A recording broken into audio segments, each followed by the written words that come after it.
ಹೋಗೋಣ. ಸೊ ಇದನ್ನ ಹೇಳ್ತಾ ಇವತ್ತಿನ ಸಭೆನ ಶುರು ಮಾಡೋಣ. ಇವತ್ತಿನ ಸಭೆನ ಒಂದು ಪ್ರಶ್ನೆ ಜೊತೆ ಶುರು ಮಾಡೋಣ. ಈ ಅಣೆಕಟ್ಟೆಗಳು ಅಂದ್ರೇನು? ರಿಸರ್ವಾಯರ್ಗೆ ರಿಸರ್ವಾಯರ್ಗಳಿಗೆ ಸಂಬಂಧಪಟ್ಟ ಹಾಗೆ ಜವಾಹರ್ಲಾಲ್ ನೆಹರು ಅವ್ರದ್ದು ಒಂದು ಫೇಮಸ್ ಕೋಟ್ ಇದೆ. ಯಾರಿಗಾದ್ರೂ ಗೊತ್ತಾ? 2 ನಿಮಿಷ ಕೊಡಿ, ನಾ ಈಗಲೇ ಹೇಳ್ತೇನೆ. ಗೊತ್ತಿಲ್ಲ. ಇರ್ಲಿ, ಏನ್ ತೊಂದ್ರೆ ಇಲ್ಲ. ಅವರು ಏನ್ ಹೇಳ್ತಾರೆ ಅಂತಂದ್ರೆ, reservoirs are the temples of the modern India ಅಂತ ಹೇಳ್ತಾರೆ. ಅಣೆಕಟ್ಟೆಗಳು ಆಧುನಿಕ ಭಾರತದ ದೇವಾಲಯಗಳು ಅಂತ ಹೇಳೋದವ್ರು. ಸೊ ಅದು ಸತ್ಯ ಕೂಡ. ಅದು ಆಧುನಿಕ ಭಾರತ ಅಂತಲ್ಲ, ಇಡೀ ಒಂದು ನಾಗರಿಕತೆನೆ ನೋಡಿದ್ರೆ ಅಣೆಕಟ್ಟೆಗಳು ಮತ್ತೆ ನದಿಗಳು ಬಹಳ ಮುಖ್ಯವಾದ ಒಂದು ಪಾತ್ರ ನಿರ್ವಹಿಸಿದೆ. ಯಾವುದೇ ಒಂದು ನಾಗರಿಕತೆ ಒಂದು ಉದ್ಭವ ಆಗಿ ಅದು ವಿಕಸನ ಆಗಿರೋದು ನದಿ ಪಾತ್ರಗಳಲ್ಲೇ. ಉದಾಹರಣೆಗೆ ಇಂಕಾ ನಾಗರಿಕತೆ ತಗೊಳ್ಳಿ, ಹಳೇ ನಾಗರಿಕತೆ ಅದು ಎಲ್ಲಿ ಅಂತಂದ್ರೆ ಉರುಬಾಂಬಾ ರಿವರ್ ಅಂತ ಬರ್ತದೆ, ಉರುಬಾಂಬಾ ನದಿ. ಅಲ್ಲಿ ನಮ್ಮ ಹರಪ್ಪ ಮೊಹಂಜದಾರೋ ತಗೊಳ್ಳಿ, ಸಿಂಧೂ ನದಿ ದಡದಲ್ಲಿ ಅದು ಏನಂತಂದ್ರೆ ಬೆಳವಣಿಗೆ ಆಗಿರೋದು. ಹಾಗೆ ಈಜಿಪ್ಟ್ ನಾಗರಿಕತೆ ತಗೋರಿ, ಇವೆಲ್ಲ ಹಳೆ ನಾಗರಿಕತೆಗಳು. ಅಲ್ಲಿ ಅದು ಬೆಳೆದಿರೋದು ನೈಲ್ ನದಿ ದಡದಲ್ಲಿ. ಅದೇ ರೀತಿ ರೋಮ್ ನಾಗರಿಕತೆ ತಗೊಳ್ಳಿ, ಅದು ಟೈಬರ್ ನದಿ ದಡದಲ್ಲಿ ಬೆಳೆದಿರೋದು. ಈ ರೀತಿ ನದಿಗಳಿರ್ಬೋದು ಅಥವಾ ಅಣೆಕಟ್ಟೆಗಳಿರ್ಬೋದು ಮನುಷ್ಯನ ವಿಕಾಸದಲ್ಲಿ ಬಹಳ ಮುಖ್ಯ ಪಾತ್ರ ವಹಿಸಿದೆ. ಈ ಅಣೆಕಟ್ಟೆಗಳ ವಿಷಯಕ್ಕೆ ಬಂದ್ರೆ ಇದು ಇವತ್ತಿನ ಕಲ್ಪನೆ ಏನಲ್ಲ. ಆವಾಗ ತುಂಬಾ ಹಿಂದೆ ಅಂದ್ರೆ 5,000 ವರ್ಷಗಳ ಹಿಂದಿನಿಂದನೂ ಈ ಅಣೆಕಟ್ಟೆಗಳ ಒಂದು ಪರಿಕಲ್ಪನೆ ಇದೆ. ಅವಾಗಿನ ಒಂದು ತಂತ್ರಜ್ಞಾನದ ಏನಿತ್ತು ಅದಕ್ಕೆ ತಕ್ಕಂಗೆ ಅವ್ರು ಕಟ್ತಾ ಇದ್ರು. ಈಗ ತಂತ್ರಜ್ಞಾನ ಬೆಳ್ದಂಗೆ ಈಗ ಏನಂದ್ರೆ ಬೇರೆ ರೂಪದಲ್ಲಿ ಅಣೆಕಟ್ಟೆಗಳಿದೆ. ಅವಾಗೆಲ್ಲ ಅಣೆಕಟ್ಟೆಗಳು ಅಂತಂದ್ರೆ ಏನು? ಒಂದು ನೆರೆಗಳು ಬರ್ದೇ ಇರೋ ತರ ಒಂದು ಒಡ್ಡು ತಡೆಗೋಡೆಗಳನ್ನ ನಿರ್ಮಿಸೋದು ಅಥವಾ ಒಂದು ಸಣ್ಣ ಹಳ್ಳದ ತರ ಮಾಡಿ ನೀರ್ನ ಸಂಗ್ರಹ ಮಾಡೋದು. ಇದು ಅವತ್ತಿನ ಅಣೆಕಟ್ಟೆಗಳ ಕಲ್ಪನೆ. 5,000 ವರ್ಷಗಳ ಕೆಳಗೆ ಮೆಸೊಪೊಟೇಮಿಯನ್ನರು ಅವರು ಮೊದಲ ಬಾರಿಗೆ ಈ ಅಣೆಕಟ್ಟೆಗಳನ್ನ ನಿರ್ಮಾಣ ಮಾಡಿದ್ದು ಅಂತ ಹೇಳ್ತಾರೆ ಇತಿಹಾಸ ತಜ್ಞರು. ಸೊ ಈ ಅವ್ರು ಕಟ್ಟಿದ್ರಲ್ಲ ರಿಸರ್ವಾಯರ್, ಅದಕ್ಕೇನಂದ್ರೆ ಜಾವಾ ಡ್ಯಾಮ್ ಅಂತ ಕರೀತಾರೆ. ಅದು ಎಲ್ಲಿ? ಜಾರ್ಡನ್ ಅಲ್ಲಿ ಇದೆ. ಜಾರ್ಡನ್ ಅನ್ನೋ ಪ್ಲೇಸ್ ಅಲ್ಲಿ ಅದು ಇರೋದದು. ಈ ಮಾಡರ್ನ್ ಡ್ಯಾಮ್ ಅಂತ ನಾವೇನ್ ನೋಡ್ತಾ ಇದೀವಿ ಈಗ KRS ಇರ್ಬೋದು ಅಥವಾ ಇವತ್ತಿನ ನಿರೂಪಣಾ ವಿಷಯ ಆಲಮಟ್ಟಿ ಇರ್ಬೋದು, ಈ ತರದ ಡ್ಯಾಮ್ ಗಳೆಲ್ಲ ಬಂದಿದ್ದು ತೀರಾ ಇತ್ತೀಚೆಗೆ. ಅದರಲ್ಲಿ ಈ ಆಲಮಟ್ಟಿ ಡ್ಯಾಮ್ ಇದೆಯಲ್ಲ, ಇದು ಕಟ್ಟಿರೋದು ಕೃಷ್ಣಾ ನದಿಗೆ ಅಡ್ಡವಾಗಿ. ಈ ಕೃಷ್ಣಾ ನದಿ ಹುಟ್ಟೋದು ಮಹಾರಾಷ್ಟ್ರದಲ್ಲಿ ಪಶ್ಚಿಮ ಘಟ್ಟಗಳಲ್ಲಿ ಮಹಾಬಲೇಶ್ವರ ಅಂತ ಒಂದು ಪ್ಲೇಸ್ ಇದೆ. ಆ ಪ್ಲೇಸ್ ಹತ್ರ ಅದು ಹುಟ್ಟೋದು. ಅಲ್ಲಿ ಮಹಾರಾಷ್ಟ್ರದಲ್ಲಿ ಹುಟ್ಟಿ ಮಹಾರಾಷ್ಟ್ರದಲ್ಲೆಲ್ಲ ಹರಿದು ಅಲ್ಲಿಂದ ಮುಂದೆ ಕರ್ನಾಟಕಕ್ಕೆ ಬಂದು ಕರ್ನಾಟಕದಲ್ಲಿ ಹರಿದು ಆಮೇಲಿಂದ ತೆಲಂಗಾಣಕ್ಕೆ ಹೋಗಿ, ತೆಲಂಗಾಣ ಆದ್ಮೇಲೆ ಆಂಧ್ರ ಪ್ರದೇಶಕ್ಕೆ ಹೋಗಿ, ಆಂಧ್ರ ಪ್ರದೇಶದಲ್ಲಿ ಬಂಗಾಳ ಕೊಲ್ಲಿಗೆ ಅದು ಸೇರ್ಕೋತದೆ. ಒಟ್ಟು 1,400 ಕಿಲೋಮೀಟರ್ ದೂರ ಇದೆ. ನನ್ಗೆ ಈ ಆಲಮಟ್ಟಿ ಡ್ಯಾಮ್ ಇರೋದು ಇದರಲ್ಲಿ ಎಲ್ಲಿ? ಕರ್ನಾಟಕದಲ್ಲಿ. ಆಂಧ್ರ ಪ್ರದೇಶದವರು ನಾಗಾರ್ಜುನ ಸಾಗರ ಅಂತ ಅವ್ರು ಕಟ್ಟಿದ್ದಾರೆ. ನನ್ಗೆ ಈ ಆಲಮಟ್ಟಿ ಡ್ಯಾಮು ಮೊದಲ ಬಾರಿಗೆ ನನ್ನ ಒಂದು ಅರಿವಿಗೆ ಬಂದಿದ್ದು ಯಾವಾಗ ಅಂತಂದ್ರೆ ಬಹುಶಃ ಇದು 1990 ಆ ಟೈಮ್ ರೇಂಜ್ ಅಲ್ಲಿ. ಅವಾಗ ನಾನು ಬಹುಶಃ 3ನೇ ಕ್ಲಾಸ್ 4ನೇ ಕ್ಲಾಸ್ ಅಲ್ಲಿ ಇದ್ದೆ. ಆ ಸಂದರ್ಭದಲ್ಲಿ ಏನಾಗಿತ್ತಂದ್ರೆ ಸುಧಾ ವಾರಪತ್ರಿಕೆ ತರಿಸ್ತಾ ಇದ್ರು ನಮ್ಮ ಮನೇಲಿ. ಅದರಲ್ಲಿ ಓದುಗರ ಓಲೆ ಅಂತ ಒಂದು ಕಾಲಮ್ ಇರ್ತಿತ್ತು. ಅಲ್ಲಿ ಓದುಗರೆಲ್ಲ ಏನಂದ್ರೆ ಪತ್ರ ಎಲ್ಲ ಬರಿತಾ ಇದ್ರು, ಅಲ್ಲಿ ಅದನ್ನ ಪ್ರಕಟ ಮಾಡ್ತಾ ಇದ್ರು. ಆ ಟೈಮಲ್ಲಿ ಏನಾಗಿತ್ತು, ಆಲಮಟ್ಟಿ ಡ್ಯಾಮ್ ಅಲ್ಲಿ ಈಗ ಹಿನ್ನೀರ್ ನಿಂತ್ಕೊಳ್ತದಲ್ಲ, ಹಿನ್ನೀರ್ ನಿಂತ್ಕೊಂಡಾಗ ಅಲ್ಲಿ ಹಳ್ಳಿಗಳಿರ್ಬೋದು ಪಟ್ಟಣಗಳಿರ್ಬೋದು ಅವೆಲ್ಲ ಮುಳುಗೋಗ್ಬಿಡ್ತದಲ್ಲ, ಅವ್ರನ್ನೆಲ್ಲ ಏನಂತಂದ್ರೆ ಸ್ಥಳಾಂತರ ಮಾಡ್ತಾ ಇದ್ರು. ಅದಕ್ಕೆ ಸಂಬಂಧಪಟ್ಟಂಗೆ ಸ್ವಲ್ಪ ಚರ್ಚೆ ನಡೀತಾ ಇತ್ತು ಅವಾಗ. ಅದ್ರಲ್ಲಿ ಒಬ್ರು ಒಂದು ಪತ್ರ ಬರ್ದಿದ್ರು. ಏನಂತ ಪತ್ರ ಬರ್ದಿದ್ರು ಅಂದ್ರೆ, ಅವ್ರು ನನ್ಗೆ ಬೇರೆ ಕಡೆ ಮನೆ ಕಟ್ಟಿಸ್ಕೊಡ್ಬೋದು, ಮತ್ತೆ ಅಲ್ಲೂ ಎಲ್ಲಾ ತರ ಸೌಕರ್ಯಗಳನ್ನು ಇದಕ್ಕಿಂತ ಚೆನ್ನಾಗಿರೋ ಸೌಕರ್ಯಗಳನ್ನೇ ಕೊಡ್ಬೋದು. ಆದ್ರೆ ಈಗಿರೋ ಮನೇಲಿ ನನ್ ಮಗ ಚಿಕ್ಕವನಾಗಿದ್ದಾಗ ಗೋಡೆಗಳ ಮೇಲೆ ಚಿತ್ರ ಬಿಡಿಸಿದಾನೆ, ಅದನ್ನ ಕೊಡಕ್ ಸಾಧ್ಯನಾ ಅಂತ ಅವರು ಆ ಲೆಟರ್ ಬರ್ದಿದ್ರು. ನನ್ಗೆ ಅದು ಅರ್ಥ ಆಗಿರ್ಲಿಲ್ಲ ಅವಾಗ, ಅದು ಏನಕ್ಕೆ ಅದು ಆತರ ಹೇಳ್ತಾ ಇದಾರೆ ಅಂತ. ಅದ್ ನನ್ಗೆ ಸರಿಯಾಗಿ ಗೊತ್ತಾಗಿದ್ದು ಯಾವಾಗಪ್ಪ ಅಂತಂದ್ರೆ, ನಾನು 2020ನೇ ಇಸ್ವಿಲಿ US ಇಂದ ವಾಪಸ್ ಬರ್ಬೇಕಾದ್ರೆ ಸೊ ಅವಾಗ ಏನಾಯ್ತಂದ್ರೆ ನನ್ ಮಗಳು ಅವಳ 2 ವರ್ಷದಿಂದ 4 ವರ್ಷದವರೆಗೆ ನಮ್ ಜೊತೆ ಅಲ್ಲಿ US ಅಲ್ಲೇ ಇದ್ಲು. ಆ ಸಂದರ್ಭದಲ್ಲಿ ನಾವೊಂದು ಅಪಾರ್ಟ್ಮೆಂಟ್ ಅಲ್ಲಿ ಇದ್ವಲ್ಲ, ಅವಳಿಗೆ ಏನಂದ್ರೆ 3 ವರ್ಷ ಆಗಿದ್ದಾಗ ಅವಳಿಗೆ ಕೈ ಕ್ರೇಯನ್ ಸಿಕ್ತು. ಈಗ 3 ವರ್ಷದ ಮಕ್ಳಿಗೆ ಕ್ರೇಯನ್ ಸಿಕ್ಕಿದ್ರೆ ಸಡನ್ ಆಗಿ ಲಿಯೋನಾರ್ಡೋ ಡಾ ವಿಂಚಿ ಆಗ್ಬಿಡ್ತಾರೆ ಅವರು. ಫುಲ್ ಎಲ್ಲಾ ಕಡೆ ಆರ್ಟೆ, ಎಲ್ಲಾ ಗೋಡೆಗಳ ಮೇಲೆ. 2020ರಲ್ಲಿ ಆಚೆ ಬರ್ಬೇಕಾದ್ರೆ ಆ ಅಪಾರ್ಟ್ಮೆಂಟ್ ಕೀನ ಹಸ್ತಾಂತರಿಸಕ್ ಮೊದ್ಲು ಸುಮ್ನೆ ಒಂದ್ ರೌಂಡ್ ವಿಸಿಟ್ ಮಾಡ್ದೆ ಖಾಲಿ ಇದನ್ನ. ಅವಾಗ ನನ್ಗೆ ನನ್ ಮಗಳು ಬಿಡಿಸಿದ್ಲಲ್ಲ ಎಲ್ಲಾ ಗೋಡೆಗಳ ಮೇಲೆ ಚಿತ್ರಗಳೆಲ್ಲ, ಅದನ್ನೆಲ್ಲ ನೋಡಿ ಒಂದ್ ಸ್ವಲ್ಪ ಭಾವುಕನಾಗ್ಬಿಟ್ಟೆ. ಸೊ ಅವಾಗ ನನ್ಗೆ ಇವ್ರು ಏನಕ್ಕೆ ಆತರ ಪತ್ರ ಬರ್ದಿದ್ರು ಅಂತ ಅರ್ಥ ಆಗಿದ್ದು ಅವಾಗ. ಈ ರೀತಿ ಆಲಮಟ್ಟಿ ಡ್ಯಾಮು ನನ್ನ ಜೀವನದಲ್ಲಿ ಬೇರೆ ಬೇರೆ ಸಂದರ್ಭಗಳಲ್ಲಿ ಬಂದಿದೆ. ಈ ಆಲಮಟ್ಟಿ ಡ್ಯಾಮ್ ವಿಷಯಕ್ಕೆ ಬಂದ್ರೆ, ಇದನ್ನ ಇನಾಗರೇಟ್ ಮಾಡಿದ್ದು ಅಂದ್ರೆ ಶಂಕುಸ್ಥಾಪನೆ ಮಾಡಿದ್ದು 1962ರಲ್ಲಿ ಲಾಲ್ ಬಹದ್ದೂರ್ ಶಾಸ್ತ್ರಿ ಅವರು, ಅವತ್ತಿನ ಪ್ರಧಾನ ಮಂತ್ರಿ ಆಗಿದ್ರು. ಇದನ್ನ ಶುರು ಮಾಡಿದ ಉದ್ದೇಶ ಏನಪ್ಪಾ ಅಂತಂದ್ರೆ, ಆ ಬರಗಾಲದ ಜಿಲ್ಲೆಗಳು ಏನಿದೆ, ಬಿಜಾಪುರ ಇರ್ಬೋದು, ಬಾಗಲಕೋಟೆ ಇರ್ಬೋದು, ಗುಲ್ಬರ್ಗ, ಯಾದಗಿರಿ, ರಾಯಚೂರು, ಈ ನಾರ್ತ್ ಕರ್ನಾಟಕ ಅಂತ ಏನ್ ಕರಿತೀವಿ, ಉತ್ತರ ಕರ್ನಾಟಕದಲ್ಲಿ ಈ 5 ಜಿಲ್ಲೆಗಳು ಒಂಥರ ಬರಗಾಲ ಪೀಡಿತ ಆಗಿದ್ದು, ಇಲ್ಲಿಗೆ ಕೃಷ್ಣಾ ನದಿ ನೀರ್ನ ಸಂಗ್ರಹ ಮಾಡಿ ಹರಿಸಿ ಅದನ್ನ ಏನಂತಂದ್ರೆ ಆ ಬರಗಾಲನ ನೀಗಿಸುವ ನಿಟ್ಟಿನಲ್ಲಿ ಈ ಯಾವ್ದು ಆಲಮಟ್ಟಿ ಡ್ಯಾಮ್ ನ ಇವರು ಸ್ಟಾರ್ಟ್ ಮಾಡಿದ್ದು 1962ರಲ್ಲಿ. ಇಲ್ಲಿ ಏನಾಗತ್ತೆ ಅಂತಂದ್ರೆ, ಯಾವುದೇ ಒಂದ್ ನದಿ ಒಂದು ಭಾಗದಿಂದ ಇನ್ನೊಂದು ಭಾಗಕ್ಕೆ ಕರ್ಕೊಂಡು ಹೋಗ್ತಾ ಇರ್ಬೇಕಾದ್ರೆ ಅಲ್ಲಿ ಎಲ್ಲೆಲ್ಲಿ ನದಿ ಪಾತ್ರಗಳು ಎಲ್ಲೆಲ್ಲಿ ಇರ್ತವೆ ಅಲ್ಲೆಲ್ಲ ಮನುಷ್ಯ ಏನ್ ಮಾಡಿರ್ತಾನೆ, ಆ ನದಿಯ ಅರಿವಿನ ತಕ್ಕಂಗೆ ಅವನು ಕೃಷಿ ಚಟುವಟಿಕೆಗಳಿರ್ಬೋದು ಅಥವಾ ಈ ನೀರ್ ಮೇಲೆ ಡಿಪೆಂಡ್ ಆಗಿರೋ ಇನ್ಯಾವುದೇ ಒಂದು ಚಟುವಟಿಕೆಗಳಿರ್ಬೋದು ಅದನ್ನ ಮಾಡಿರ್ತಾನೆ. ಏನಾಗತ್ತೆ, ಮೇಲೆ ಇರುವಂತ ರಾಜ್ಯಗಳು ಅಣೆಕಟ್ಟೆನ ನಿರ್ಮಿಸ್ತೀನಿ ಅಂತಂದಾಗ ಕೆಳ ಹಂತದ ರಾಜ್ಯಗಳಿಗೆ ಒಂಥರ ಅಭದ್ರತೆ ಕಾಣಕ್ ಶುರುವಾಗತ್ತೆ. ಈಗ ಈ ಕೃಷ್ಣಾ ನದಿನೇ ತಗೊಳ್ಳಿ. ಈಗ ಕೃಷ್ಣಾ ನದಿ ಕರ್ನಾಟಕ ಆದ್ಮೇಲೆ ನೆಕ್ಸ್ಟ್ ತೆಲಂಗಾಣ, ಆಂಧ್ರ ಪ್ರದೇಶಕ್ಕೆ ಹೋಗುತ್ತೆ. ಈಗ ಕರ್ನಾಟಕದಲ್ಲಿ ನಾನು ಅಣೆಕಟ್ಟೆ ಕಟ್ತೀನಿ ಅಂತಂದ್ರೆ ತೆಲಂಗಾಣದವ್ರಿಗೆ ಇವ್ರು ನೀರ್ ನಿಲ್ಲಿಸ್ಕೊಬಿಡ್ತಾರೆ, ಇವ್ರೆ ನಮಗ್ ಬಿಡದಿಲ್ವೇನೋ ಅನ್ನೋ ಒಂದು ಅಭದ್ರತೆ ಬರುತ್ತೆ. ಸೊ ಈ ತರದೊಂದು ಅಭದ್ರತೆ ಇದ್ದಾಗ ವಿವಾದಗಳು ಶುರುವಾಗದು. ಇದು ಆಲಮಟ್ಟಿ 1962ರಲ್ಲಿ ಏನೋ ಶುರು ಮಾಡಿದ್ರು, ಅದು ಶಂಕುಸ್ಥಾಪನೆ ಮಾಡಿದ್ರು. ಬಟ್ ಏನಾಯ್ತು, ಈ ಆಂಧ್ರ ಪ್ರದೇಶದವರು ನಮ್ಗಿಷ್ಟು ಬರ್ಬೇಕು ಅಂತ ಅನ್ಕೊಂಡು, ಮಹಾರಾಷ್ಟ್ರದವರು ನಮ್ಗಿಷ್ಟು ಬರ್ಬೇಕು ಅಂತ, ಕರ್ನಾಟಕದವರು ನಮ್ಗಿಷ್ಟು ಬರ್ಬೇಕಂತ ಅನ್ಬಿಟ್ಟು ವಿವಾದ ಶುರುವಾಯ್ತು. ಸೊ ಇದು ಏನಂದ್ರೆ ಕೃಷ್ಣಾ ನದಿ ವಿವಾದ ಶುರುವಾಗಿದ್ದು ಹೀಗೆ. ಈ ಆಲಮಟ್ಟಿ ವಿವಾದ ಇದೆಯಲ್ಲ, ಆಲಮಟ್ಟಿ ಅಣೆಕಟ್ಟು ಅಪ್ಪರ್ ಕೃಷ್ಣಾ ಪ್ರಾಜೆಕ್ಟ್ ಅಂತ ಕರೀತಾರೆ. ಕೃಷ್ಣಾ ಮೇಲ್ದಂಡೆ ಯೋಜನೆ ಅಂತ ಅದು ಕನ್ನಡದಲ್ಲಿ. ಇದ್ರದ್ದು ಪ್ರಾಜೆಕ್ಟ್ ಅದು. ಅದರಲ್ಲಿ 2 ರಿಸರ್ವಾಯರ್ ಬಿಲ್ಡ್ ಮಾಡ್ಬೇಕಾಗಿರ್ತದೆ, 2 ಅಣೆಕಟ್ಟೆಗಳನ್ನ. ಒಂದು ನಾರಾಯಣಪುರದ ಅಣೆಕಟ್ಟು, ಇನ್ನೊಂದು ಆಲಮಟ್ಟಿ ಅಣೆಕಟ್ಟು. ಈ ಆಲಮಟ್ಟಿ ಅಣೆಕಟ್ಟಿಗೆ ಏನಾಯ್ತಂತಂದ್ರೆ ಈ ರೀತಿ ವಿವಾದಗಳೆಲ್ಲ ಸೃಷ್ಟಿ ಆಯ್ತು. ಈಗ 3 ರಾಜ್ಯಗಳು ಓಕೆ ನಮಗ್ ಬೇಕು ನೀರು, ನಮಗ್ ಬೇಕು ಅಂತ ಸೃಷ್ಟಿ ಆಯ್ತು. ಈ ವಿವಾದಗಳನ್ನ ನಮ್ಮ ಈ ತರ ವಿವಾದಗಳ ಅಂತಾರಾಜ್ಯೀಯ ವಿವಾದಗಳು ಬಂದಾಗ ಏನಾಗುತ್ತೆ, ಭಾರತ ಸರ್ಕಾರಕ್ಕೆ ಹೋಗುತ್ತೆ. ಸೊ ಈ ಕೇಸಲ್ಲೂ ಹಾಗೆ ಆಯ್ತು. ಇದು ಭಾರತ ಸರ್ಕಾರಕ್ಕೆ ಹೋಯ್ತು. ಭಾರತ ಸರ್ಕಾರದವರು ಇದನ್ನ ಸಾಲ್ವ್ ಮಾಡೋದಕ್ಕೆ ಪ್ರಯತ್ನ ಮಾಡಿದ್ರು. ಅವರು ಯಾವ ತರ ಪ್ರಯತ್ನ ಮಾಡಿದ್ರು, ಏನ್ ಮಾಡಿದ್ರು ಅನ್ನೋದನ್ನ ನಾನು ಮುಂದೆ. ಕೇಂದ್ರ ಸರ್ಕಾರದವರು ಇದನ್ನ ಸಾಲ್ವ್ ಮಾಡೋದಕ್ಕೆ ಏನ್ ಮಾಡಿದ್ರು, RS ಬಚಾವತ್ ಅಂತ ಒಬ್ರು ಇದ್ರು. ಅವರ ನೇತೃತ್ವದಲ್ಲಿ ಒಂದು ಆಯೋಗನ ರಚನೆ ಮಾಡಿದ್ರು. ಆ ಆಯೋಗದಲ್ಲಿ DM ಭಂಡಾರಿ ಅನ್ನೋರು ಇರ್ತಾರೆ, ಮತ್ತೆ DM ಸೇನ್ ಅನ್ನೋರು ಇರ್ತಾರೆ. ಆ ಆಯೋಗ ಬಚಾವತ್ ಆಯೋಗ ಅಂತಾನೆ ಫೇಮಸ್ ಅದು. ಇದನ್ನ ಅವ್ರು ರಚನೆ ಮಾಡಿದ್ದು 1969ರಲ್ಲಿ. ಸೊ ಆಮೇಲಿಂದ ಏನಾಗುತ್ತೆ, ಎಲ್ಲಾ ರಾಜ್ಯಗಳು, ಈ 3 ರಾಜ್ಯಗಳು ಬಚಾವತ್ ಆಯೋಗದ ಮುಂದೆ ಅವರ ಹಕ್ಕನ್ನ ಮಂಡಿಸ್ತಾರೆ. ನಮ್ಗೆ ಇಷ್ಟು ಬರ್ಬೇಕು, ಈ ಕಾರಣಕ್ಕೆ ಇಷ್ಟು ಬರ್ಬೇಕಂತ. ಇದ್ರದೆಲ್ಲ ಸಮಗ್ರವಾಗಿ ಪರಿಶೀಲನೆ ಮಾಡಿ 1976ರಲ್ಲಿ ಬಚಾವತ್ ಆಯೋಗ ಒಂದು ತೀರ್ಪು ಕೊಡುತ್ತೆ. ಏನಪ್ಪಾ ತೀರ್ಪು ಅಂತಂದ್ರೆ, ಆ ತೀರ್ಪಿನ ಪ್ರಕಾರ ಕರ್ನಾಟಕಕ್ಕೆ 700 TMC ನೀರ್ ಬರ್ಬೇಕು, ನೀರು ಅಲೋಕೇಟ್ ಮಾಡಿರ್ತದೆ, ಹಂಚಿಕೆ ಮಾಡಿರ್ತದೆ. ಅದ್ರ ಜೊತೆಗೆ ಒಂದು ಕ್ಯಾಚ್ ಇರುತ್ತೆ.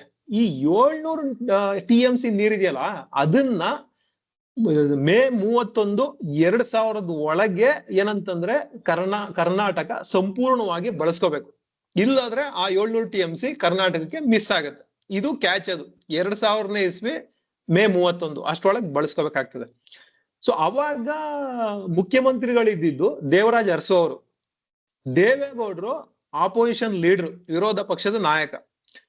ಸೊ ಅವಾಗ ಏನಾಗುತ್ತೆ, ಈ 700 TMC ಅಲೋಕೇಟ್ ಮಾಡಿದ್ರಲ್ಲ, ದೇವರಾಜ ಅರಸು ಅವರು ಏನಂದ್ರೆ ದೇವೇಗೌಡರ ಜೊತೆ ಡಿಸ್ಕಷನ್ ಮಾಡ್ತಾರೆ, ಈ ತರ 700 TMC ಬಂದಿದೆ ಅಂತ.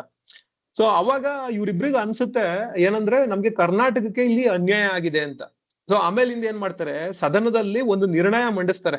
ಏನಂತ, ಬಚಾವತ್ ಆಯೋಗ ಏನ್ ಕೊಟ್ಟಿದೆ ತೀರ್ಪು, ಇದು ಇದರಿಂದ ಕರ್ನಾಟಕಕ್ಕೆ ಅನ್ಯಾಯ ಆಗಿದೆ, ಈ ಹಂಚಿಕೆನ ನಾವು ತಿರಸ್ಕರಿಸ್ತೀವಿ ಅಂತ. ಅದು ಸರ್ವಾನುಮತದಿಂದ ಅಸೆಂಬ್ಲಿಲಿ ಅಂಗೀಕಾರ ಆಗೋಗ್ತದೆ. ನೋಡಿ, ಇಲ್ಲಿ ಗಮನಿಸ್ಬೇಕಾಗಿರೋ ಒಂದು ಅಂಶ ಏನಪ್ಪಾ ಅಂತಂದ್ರೆ, ಅವತ್ತು ಕೇಂದ್ರದಲ್ಲಿ ಇದ್ದಿದ್ದು ಕಾಂಗ್ರೆಸ್ ಸರ್ಕಾರ, ರಾಜ್ಯದಲ್ಲಿ ಇದ್ದಿದ್ದು ಕೂಡ ಕಾಂಗ್ರೆಸ್ ಸರ್ಕಾರ. ಈ ರಾಜ್ಯದಲ್ಲಿದ್ದಂತ ಕಾಂಗ್ರೆಸ್ ಸರ್ಕಾರ ರಾಜ್ಯಕ್ಕೆ ಅನ್ಯಾಯ ಆಗ್ತಾ ಇದೆ ಅಂತ ಅಂದ್ಬಿಟ್ಟು ಕೇಂದ್ರದಲ್ಲಿದ್ದಂತ ಕಾಂಗ್ರೆಸ್ ಸರ್ಕಾರದ ವಿರುದ್ಧ ಏನಂತಂದ್ರೆ ನಿರ್ಣಯ ತಗೋತಾರೆ. ಸೊ ಈ ತರ ಏನಂತಂದ್ರೆ ಒಂದು ಹಿತಾಸಕ್ತಿನ, ಕರ್ನಾಟಕದ ಹಿತಾಸಕ್ತಿನ ಕಾಪಾಡೋದಕ್ಕೋಸ್ಕರ ಈ ನಿರ್ಣಯ ತಗೊಂಡಿದ್ರಿಂದ ಏನಾಯ್ತಂದ್ರೆ 1979ರಲ್ಲಿ ಆ ಹಂಚಿಕೆ ಇದೆಯಲ್ಲ, ನೀರಿನ ಹಂಚಿಕೆ, ಅದನ್ನ ರಿವೈಸ್ ಮಾಡ್ತಾರೆ. 734 TMC ಕರ್ನಾಟಕಕ್ಕೆ ಬರುತ್ತೆ. ಮೊದಲು 700 TMC ಇರುತ್ತೆ, ಅದನ್ನ 734 TMC ಬರುತ್ತೆ. ಇಲ್ಲಿ TMC ಅಂತ ಬರ್ತಾ ಇದೆ. ಸಾಮಾನ್ಯವಾಗಿ ಈ ನದಿಗಳಿಗೆ ಸಂಬಂಧಪಟ್ಟಂಗೆ ಅಥವಾ ಅಣೆಕಟ್ಟೆಗಳಿಗೆ ಸಂಬಂಧಪಟ್ಟಂಗೆ ಎರಡು ಮಾಪನಗಳನ್ನ ಯೂಸ್ ಮಾಡ್ತಾರೆ. ಒಂದು TMC, ಇನ್ನೊಂದು ಏನಪ್ಪಾ ಅಂತಂದ್ರೆ ಕ್ಯೂಸೆಕ್ ಅಂತ. ಈ TMC ಅಂದ್ರೆ 1000 ಮಿಲಿಯನ್ ಕ್ಯೂಬಿಕ್ ಫೀಟ್ ಅಂತ. ಸೊ ಹಿಂಗ್ ಹೇಳಿದ್ರೆ ಗೊತ್ತಾಗಲ್ಲ. ಈಗ ಅದ್ರದ್ದು ನೀರಿನ ಪ್ರಮಾಣ ಹೆಂಗೆ ಅಂತಂದ್ರೆ, ಅದು ಎಷ್ಟು, ಒಂದು TMC ನೀರಿನ ಪ್ರಮಾಣ ಎಷ್ಟಪ್ಪ ಅಂತಂದ್ರೆ, ಈಗ ನಮ್ಮ ಕಂಠೀರವ ಸ್ಟೇಡಿಯಂ ತಗೊಳ್ಳಿ, ಅದು ಒಂದು 100 ಮೀಟರ್ ಉದ್ದ ಇದೆ, ಒಂದು 68ರಿಂದ 70 ಮೀಟರ್ ಅಗಲ ಇದೆ. ಈಗ ನಾವು 1 TMC ನೀರ್ನ ಅಲ್ಲಿ ಸಂಗ್ರಹ ಮಾಡೋದಕ್ಕೆ ಒಂದು ಏನಂತಂದ್ರೆ ಒಂದು ಟ್ಯಾಂಕ್ ಕಟ್ತೀವಿ ಅಂತಂದ್ರೆ, ಕಂಠೀರವ ಸ್ಟೇಡಿಯಂ ಸುತ್ತ ಒಂದ್ ಗೋಡೆ ಕಟ್ಟಿ ಆ ಗೋಡೆನ 4 ಕಿಲೋಮೀಟರ್ ಹೈಟ್ ಕಟ್ಟಬೇಕು. ಅಷ್ಟೇ ಎತ್ತರ ಕಟ್ಟಿದ್ರೆ 1 TMC ಏನಂತಂದ್ರೆ ನೀರು ಸಂಗ್ರಹ ಆಗುತ್ತೆ. ಅಲ್ಲಿಗೆ 700 TMC ಅಂದ್ರೆ ಎಷ್ಟು ಅಗಾಧ ಪ್ರಮಾಣದ ನೀರು ಅಂತ ನೀವು ಯೋಚನೆ ಮಾಡಿ. ಇನ್ನೊಂದು ಪ್ರಮಾಣ ಹೇಳ್ದೆ ನಾನು, ಇನ್ನೊಂದು ಏನಂದ್ರೆ ನೀರ್ನ ಅಳೆಯೋದಕ್ಕೆ ಪರಿಮಾಣ ಯೂಸ್ ಮಾಡ್ತಾರೆ ಅಂತ. ಈ TMC ಅನ್ನೋದು ಸಂಗ್ರಹ ಸಾಮರ್ಥ್ಯನ ಸೂಚಿಸಿದ್ರೆ, ಇನ್ನೊಂದು ಕ್ಯೂಸೆಕ್ ಅನ್ನೋದು ನೀರಿನ ಅರಿವಿನ ಪ್ರಮಾಣನ ಸೂಚಿಸುತ್ತೆ. 1 ಕ್ಯೂಸೆಕ್ ಅಂತಂದ್ರೆ ಕ್ಯೂಬಿಕ್ ಫೀಟ್ ಪರ್ ಸೆಕೆಂಡ್ ಅಂತ. ಒಂದು ಕ್ಯೂಸೆಕ್ ಅಂತಂದ್ರೆ 1 ಸೆಕೆಂಡ್ ಅಲ್ಲಿ 28 ಲೀಟರ್ 300 ml ಅಷ್ಟು ನೀರು ಹರಿದ್ರೆ ಅದನ್ನ 1 ಕ್ಯೂಸೆಕ್ ಅಂತ ಕರೀತಾರೆ. ಈಗ ಒಂದು ಸಾಮಾನ್ಯವಾಗಿ ಏನಂತಂದ್ರೆ ಇದು 10,000 ಕ್ಯೂಸೆಕ್ 20,000 ಕ್ಯೂಸೆಕ್ ಗಳಲ್ಲಿ ಇರ್ತದೆ. ಈಗ 1,000 ಕ್ಯೂಸೆಕ್ ಅಂತ ಇಟ್ಕೊಳ್ಳಿ. 1,000 ಕ್ಯೂಸೆಕ್ ನೀರು ಒಂದ್ ಸೆಕೆಂಡ್ ಹಿಂಗೆ ಏನಂದ್ರೆ ಹರಿತಾ ಇದ್ರೆ 1,000 ಕ್ಯೂಸೆಕ್ ನೀರು, ಅದರಿಂದ ಈ ನಮ್ಮ ಮನೆ ಮೇಲ್ಗಡೆ ಟ್ಯಾಂಕ್ ಇದಿರ್ತದೆ ನೋಡಿ, ಯಾವ್ದೋ ಈ ಟ್ಯಾಂಕ್ಗಳು, ಅದು 1,000 ಲೀಟರ್ ಟ್ಯಾಂಕ್ ಇರ್ತದೆ ಯೂಶುವಲಿ. ಈ 1,000 ಕ್ಯೂಸೆಕ್ ನೀರು ಹರಿತಾ ಇದ್ರೆ ಆತರ 1,000 ಲೀಟರ್ ಟ್ಯಾಂಕ್ ನ ಏನಂತಂದ್ರೆ 35 ಸೆಕೆಂಡ್ ಅಲ್ಲಿ ಆ ತರದ್ದು 1,000 ಟ್ಯಾಂಕ್ಗಳನ್ನ ಭರ್ತಿ ಮಾಡ್ಬೋದು. ಸೊ ಇದು ಏನಂತಂದ್ರೆ ಅದನ್ನ ಅರ್ಥ ಮಾಡ್ಕೊಳ್ಳೋದಕ್ಕೆ ನಮ್ಗೆ ಈಸಿ ಆಗತ್ತೆ ಈ ತರದ್ದು ಒಂದು ವಿವರಗಳು. ಸೊ ಇದನ್ನ ಹೇಳ್ತಾ ಮುಂದಕ್ಕೆ ಹೋಗೋಣ ಈಗ. ಆಮೇಲಿಂದ ಏನಾಗುತ್ತೆ, ನಾನು ಹೇಳ್ದೆ ಅವಾಗ ದೇವೇಗೌಡರು ಆಪೋಸಿಷನ್ ಲೀಡರ್ ಆಗಿದ್ರು ಅಂತ. ಯಾವಾಗ ಇದು 1976-79 ಕತೆ ಹೇಳ್ತಾ ಇದ್ನಿ. ಆಮೇಲಿಂದ ಮುಂದೆ ರಾಜಕೀಯದಲ್ಲಿ ಹಲವಾರು ಸ್ಥಿತ್ಯಂತರಗಳಾಗತ್ತೆ, ಏನೇನೋ ಆಗತ್ತೆ. ಆಮೇಲಿಂದ 1994 ಡಿಸೆಂಬರ್ ಅಲ್ಲಿ ದೇವೇಗೌಡರೇ ಮುಖ್ಯಮಂತ್ರಿ ಆಗ್ಬಿಡ್ತಾರೆ. ಅವ್ರು ಮುಖ್ಯಮಂತ್ರಿ ಆಗಿ 4 ತಿಂಗಳು ಆಗಿರ್ತದೆ. 4 ತಿಂಗಳ ಆದಾಗ ಏನಾಗಿರ್ತದೆ, ಅಲ್ಲಿ ಅವಾಗ ಅಪೋಸಿಷನ್ ಲೀಡರ್ ಬಂದು ಮಲ್ಲಿಕಾರ್ಜುನ ಖರ್ಗೆ ಅವರು ಈ ಬಚಾವತ್ ಆಯೋಗ ಒಂದ್ ತೀರ್ಪು ಕೊಟ್ಟಿರ್ತದಲ್ಲ, ಯಾವಾಗ ಏನ್ ಹೇಳಿರ್ತದೆ, ಮೇ 31, 2000ನೇ ಇಸ್ವಿ ಒಳಗೆ ನೀರ್ನ ಬಳಸ್ಕೊಳ್ಬೇಕು ಅಂತ. ಅದನ್ನ ಉಲ್ಲೇಖ ಮಾಡಿ ಈ ಬಚಾವತ್ ಆಯೋಗದ ತೀರ್ಪುನ ತೂಗು ಕತ್ತಿ ನಮ್ ತಲೆ ಮೇಲೆ ಇದೆ. ನಾವು ಏನಂತಂದ್ರೆ ಆಲಮಟ್ಟಿ ಡ್ಯಾಮ್ ಬಗ್ಗೆ ಏನು ಮಾಡ್ತಾ ಇಲ್ಲ ಅಂತ ಹೇಳ್ತಾರೆ ಅವರು. ಸರ್ಕಾರಕ್ಕೆ ಇದ್ರ ಬಗ್ಗೆ ಆಸಕ್ತಿ ಇಲ್ಲ ಅಂತ ಹೇಳ್ತಾರೆ. ಸೊ ದೇವೇಗೌಡರಿಗೆ ಆಶ್ಚರ್ಯ ಆಗೋಗುತ್ತೆ, ಏನಂತಂದ್ರೆ ಏನು ನಾನ್ ಬಂದು ಅಧಿಕಾರಕ್ಕೆ ಬಂದು 4 ತಿಂಗಳಾಗಿದೆ, ಈ ತರ ಹೇಳ್ತಾ ಇದಾರಲ್ಲ ಅಂತ. ಆಮೇಲಿಂದ ಅದಕ್ಕೆ ಸಂಬಂಧಪಟ್ಟಂತ ಎಲ್ಲಾ ಒಂದು ಡಾಕ್ಯುಮೆಂಟ್ಸ್ ನ ತೆಗೆದು ನೋಡ್ತಾರೆ, ಏನಾಗಿದೆ, ಏನ್ ಪ್ರಾಬ್ಲಮ್ ಆಗಿದೆ ಅಂತ. ಅಲ್ಲಿ ಏನಾಗಿರ್ತದೆ, 2 ಸಮಸ್ಯೆಗಳಾಗಿರ್ತದೆ. ನಾನು ಮೊದ್ಲು ಹೇಳಿದೆ ಏನಂತಂದ್ರೆ, ಈ ಅಪ್ಪರ್ ಕೃಷ್ಣ ಪ್ರಾಜೆಕ್ಟ್ ಅಲ್ಲಿ 2 ಡ್ಯಾಮ್ ನಿರ್ಮಾಣ ಮಾಡಿದ್ರು. ಒಂದು ನಾರಾಯಣಪುರ ಡ್ಯಾಮ್, ಇನ್ನೊಂದು ಏನಂತಂದ್ರೆ ಆಲಮಟ್ಟಿ ಡ್ಯಾಮ್ ಅಂತ. ಈ ನಾರಾಯಣಪುರ ಡ್ಯಾಮ್ 1982ರಲ್ಲೇ ನಿರ್ಮಾಣ ಆಗಿರ್ತದೆ. ಅದು ಏನಂತಂದ್ರೆ ಆಲಮಟ್ಟಿ ಡ್ಯಾಮ್ ಕಂಪೇರ್ ಮಾಡಿದ್ರೆ ಅಂತ ಪ್ರಮುಖ ಡ್ಯಾಮ್ ಏನಲ್ಲ ಅದು. ಅದು ಏನಕ್ಕೆ ನಿರ್ಮಾಣ ಮಾಡಿದ್ರು ಅಂತಂದ್ರೆ ಅದನ್ನ ಏನಂತಂದ್ರೆ ಡೈವರ್ಷನ್ ಡ್ಯಾಮ್ ಅಂತ ಕರೀತಾರೆ. ಅಂದ್ರೆ ನದಿ ಒಂದು ದಿಕ್ಕಲ್ಲಿ ಹರಿತಾ ಇರ್ತದಲ್ಲ, ಅದ್ರ ದಿಕ್ಕನ್ನ ಬದಲಾಯಿಸೋದಕ್ಕೋಸ್ಕರ ಕಟ್ಟಿರುವಂತ ಡ್ಯಾಮ್ ಅದು. ಸೊ ಏನೇ ಡ್ಯಾಮ್ ಕಟ್ಟಿದ್ರು ಏನಂತಂದ್ರೆ ಹಿನ್ನೀರಲ್ಲಿ ಹಳ್ಳಿಗಳೆಲ್ಲ ಮುಳುಗೋಗ್ತಾವಲ್ಲ. ಆ ನಾರಾಯಣಪುರ ಡ್ಯಾಮ್ ಕಟ್ಟಿದಾಗ ಏನಾಗುತ್ತೆ, 30 ಹಳ್ಳಿಗಳು ಸಂಪೂರ್ಣವಾಗಿ ಮುಳುಗಡೆ ಆಗೋಗಿರ್ತದೆ. 15 ಹಳ್ಳಿಗಳು ಪಾರ್ಷಿಯಲ್ ಆಗಿ ಭಾಗಶಃ ಮುಳುಗಡೆ ಆಗಿರ್ತವೆ.